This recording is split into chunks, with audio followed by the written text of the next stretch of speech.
So 2023 has been a great year for all of us. 2023 has been one of the, I'll say, that has one of the best tech releases since I've been in tech for a very long time.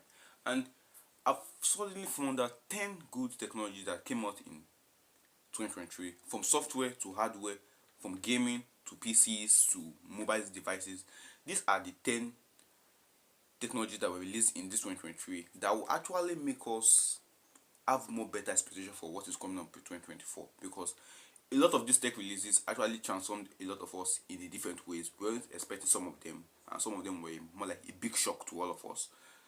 The Asus ROG Ally is, I would say, one of the best gaming handheld console, one of the best, the most extreme, the most powerful gaming handheld console you can ever think of, because this is a gaming handheld console that is also powerful enough to be able to run PC games.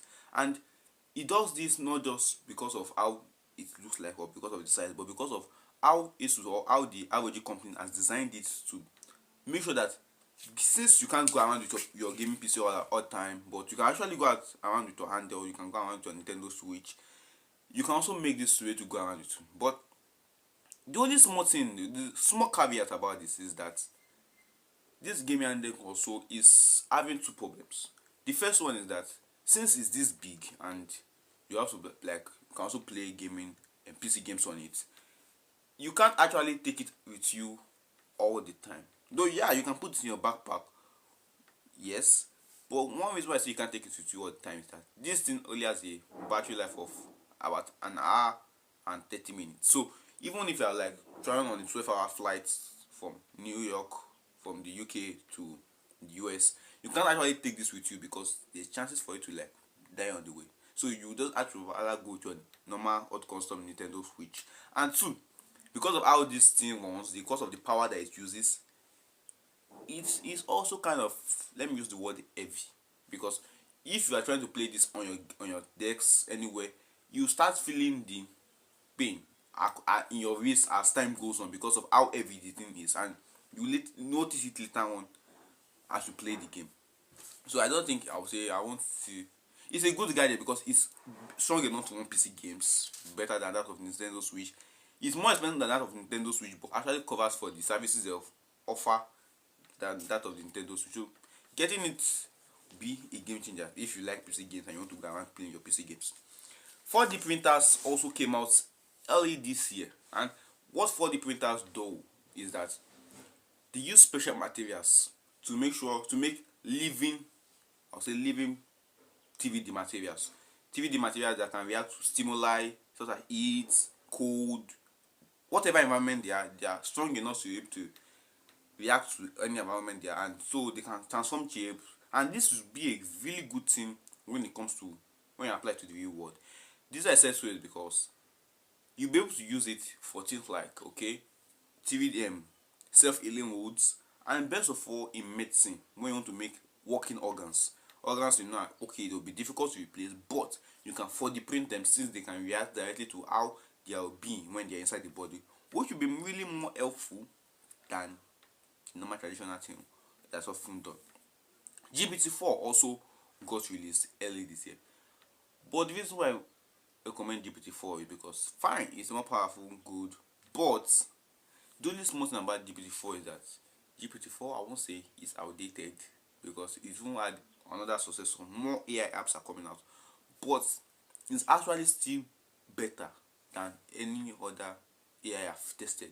I'll probably say it's the second best. The first best is actually still on the list, but I wanted to say it's the second best because it actually doesn't. I'll say one is a paid.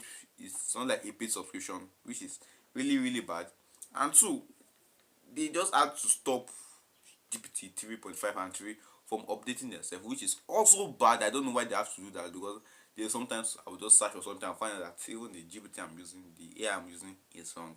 More like I'm better than the AI, which is it's not supposed to be so.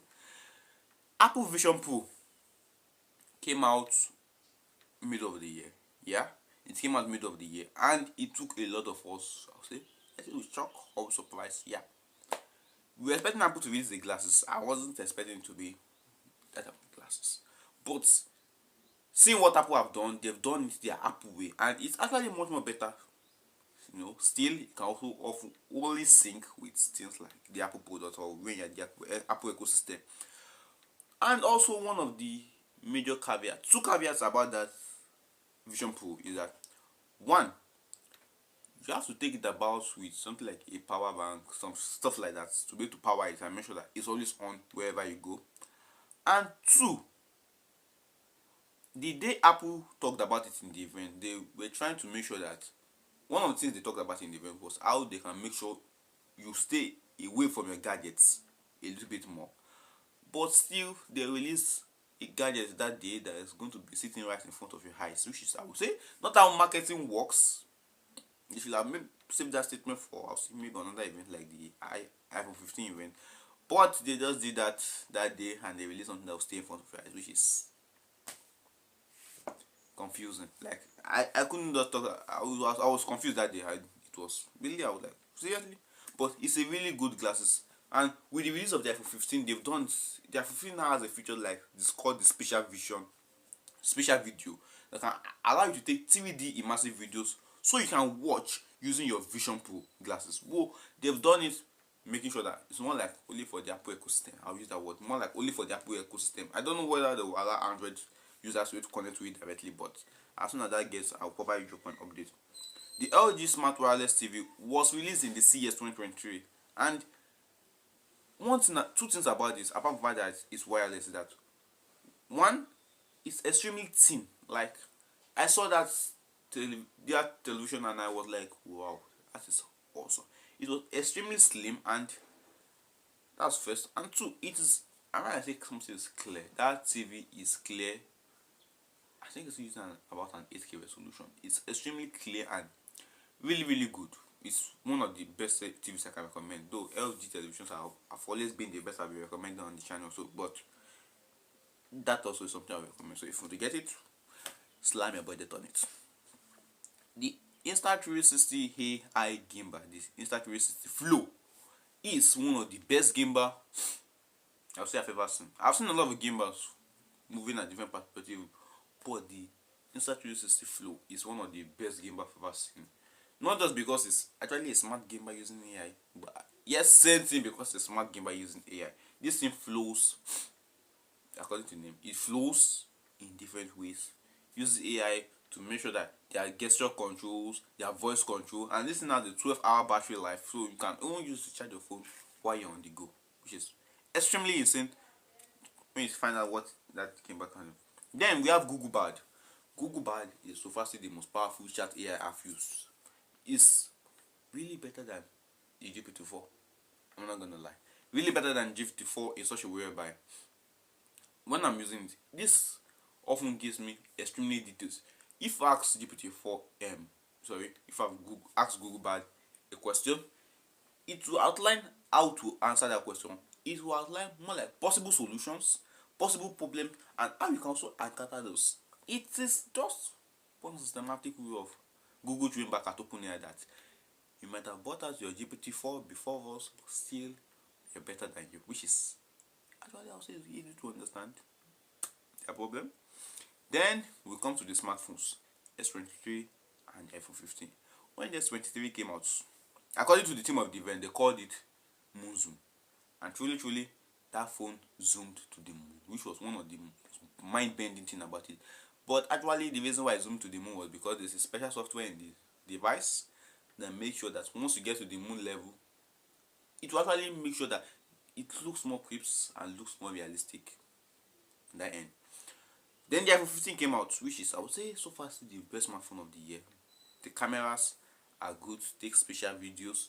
The storage, the cloud storage was able to top it up to 12 terabytes, which is insane. And it's made of titanium. The dynamic islands are good. Thinner borders on the phone. It's just, I would say, the perfect phone that anybody can think of, except from the battery. So, Xenobots are living robots. Let me just put that way. They are living robots that can actually, I would say, reproduce themselves. These robots, let me use this word, are robots that can give birth to each other.